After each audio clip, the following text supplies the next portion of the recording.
Саламатсыздарбы, урматтуу окуучулар. Бүгүнкү кыргыз тили сабагын баштоодон мурда сиздерден сабакка активдүү катышып, өз билимиңерди көрсөтө аласыздар деген ойдомун. Анткени сиздер мекенибиздин өнүгүүсү үчүн өзүңөрдүн бар билимиңер менен салым кошо аласыздар деген ишеничтемин. Элибизде мындай макал бар: күч билимде, билим китепте. Андыктан балдар, китеп дептерлерибизди ачып, бүгүнкү сабакка даярданабыз.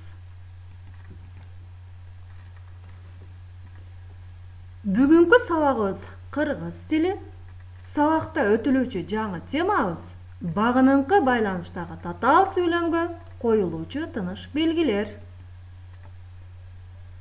Сабагымдын максаты менен тааныштыра кетсем. А багыты билим берүүчүлүк. Окуучулар жаңы тема боюнча түшүнүп, маалыматтарды алышат. Б. Багыныңкы байланыштагы татаал сүйлөмгө коюлуучу тыныш белгилер тууралуу түшүнүк алуу менен бирге эс тутумдарын, ойлоо көндүмдөрүн жогорулатууга калыптанышат. В багыты кыргыз тилин сүйүү менен бирге ушул тилде так сүйлөөгө, сулуу жана катасыз жазууга тарбияланышат. Сабактын көрсөткүчтөрү. Окуучулар жаңы тема боюнча түшүнүп, өз алдынча татаал сүйлөмдөрдү түзө алышса, багыныңкы байланыштагы татаал сүйлөмгө коюлуучу тыныш белгилер тууралуу түшүнүк алуу менен бирге эс тутумдарын, ойлоо көндүмдөрүн жогорулатып, сабаттуулуктарын арттырышса, кыргыз тилин сүйүү менен бирге ушул тилде так сүйлөөгө, сулуу жана катасыз жазууга тарбияланышса. Анда эмесе балдар, жаңы теманы баштоодон мурда өтүлгөн тема боюнча эсибизге салып алсак. Мен өтүлгөн тема боюнча сиздерге 4 суроо менен кайрылгым келет. Биринчи суроом: татаал сүйлөм деп эмнени айтылат? Экинчи суроом: татаал сүйлөмдүн кандай түрлөрү бар? Үчүнчү суроо: тең байланыштагы татаал сүйлөм деп эмнени айтылат? Төртүнчү суроо: багыныңкы байланыштагы татаал сүйлөм деген эмне? Окуучуларым, ушул берилген суроолорго эң туура деген жооп менен кайрыласыздар деген үмүттөмүн. Азаматсыңар балдар, берген жоопторуңар туура. Анда бүгүнкү өтө турган жаңы темабыз жогорумда айткандайымдай багыныңкы байланыштагы татаал сүйлөмгө коюлуучу тыныш белгилер.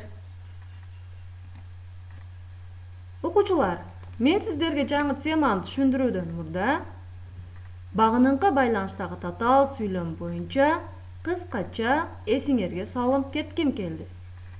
Багыныңкы сүйлөм маани жактан да, грамматикалык жактан да баш сүйлөмгө багыныңкы, көз каранды абалда болуп, баш сүйлөмдө айтылып жаткан ойдун түрдүү кырдаалын, белгилерин, мүнөзүн билдирет. Бул багыныңкы сүйлөм деп аталат. Эми балдар, сиздерге жаңы теманы түшүндүрө кетсем, жаңы темабызды 4 эреже негизинде түшүндүрөм. Биринчи эрежебиз: багыныңкы сүйлөм көпчүлүк учурда баш сүйлөмдөн мурун келет да, арасына үтүр коюлат. Мисал, окуучулар шаардан четине чыкканда жамгыр нөшөрлөп төктү. Бул сүйлөмдө баш сүйлөм багыныңкы сүйлөмдөн кийин келди. Багыныңкы сүйлөм баш сүйлөмдөн мурда келгендигине байланыштуу багыныңкы сүйлөмдөн кийин үтүр менен ажыратып жазылды. Экинчи эрежебиз: Кээде баш сүйлөмдүн ортосунда кыстырылып келгенде багыныңкы сүйлөм үтүр багыныңкы сүйлөмдүн эки жагына коюлат. Мисал катары түшүндүрөм. Төрдө отургандар Бекназар үйгө кире бергенде четке сүрүлүштү. Бул сүйлөмдө багыныңкы сүйлөм баш сүйлөмдөрдүн ортосунда келгендиктен багыныңкы сүйлөмдүн эки жагы үтүр менен ажыратылды. Үчүнчү эрежебиз. Айрым учурларда багыныңкы сүйлөм баш сүйлөмдөн кийин келет да арасы үтүр менен ажыратылат. Мисалы, эки жигит тосуп чыгышты. Коноктор үйгө жакындаганда. Бул сүйлөмдө багыныңкы сүйлөм баш сүйлөмдөн кийин келди. Ошондуктан арасы үтүр менен ажыратып жазылды. Төртүнчү эрежебиз. Баш жана багыныңкы сүйлөмдүн ортосунда сызыкча белгиси биринчиси шартты, экинчиси жыйынтыкты билдирген учурда коюлат. Мисалы, иштесең, тиштейсиң. Иштесең, бул ойду так бүтүрө алган жок. Ошондуктан баш сүйлөмгө көз каранды болуп турат. Иштесең шартты билдирип, экинчиси тиштейсиң жыйынтыкты билдирип турат. Ошондуктан булар сызыкча белгиси менен ажыратып жазылды. Иштесең, тиштейсиң булар шартты, жыйынтыкты билдирген учур болгондуктан арасына сызыкча белгиси коюлду. Окуучулар, жаңы тема түшүнүктүү болгон болсо, сиздер менен биз сейилдетүү саатын өткөрүп алсак. Баарыбыз элестетебиз. Жаратылыш коюна чыгып алдык. Колдорубузду жайып, аракеттерди баштайбыз. Бул албетте сиздерге дем күч берет деген үмүттөмүн. Даярбызбы балдар? Анда эмесе баштайбыз.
Анда эмесе балдар, сейилдетүү сааты сиздерге аз болсо да дем күч берди деп ойлойм.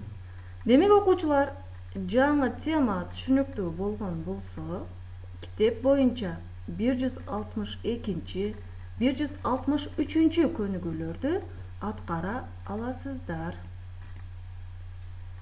Эми сабагыбызды бышыктайбыз. Бышыктоо сабагында сиздерге мен багыныңкы сүйлөмдөрдүн түрлөрүн табуу боюнча класстерди тартуулайм. Класстер төмөнкүчө аткарылат. Багыныңкы сүйлөмдүн түрлөрүн аттарын табып, көрсөтүлгөн тегерекчелерге бирден жазып чыгабыз. Үйгө тапшырма. Тапшырмабыз 164 көнүгүү 72 бетте берилген. Нуркамалдын «Өмүр» аттуу ырын көркөм окуп, ушул ырдан багыныңкы байланыштагы татаал сүйлөмдөрдү табасыңар.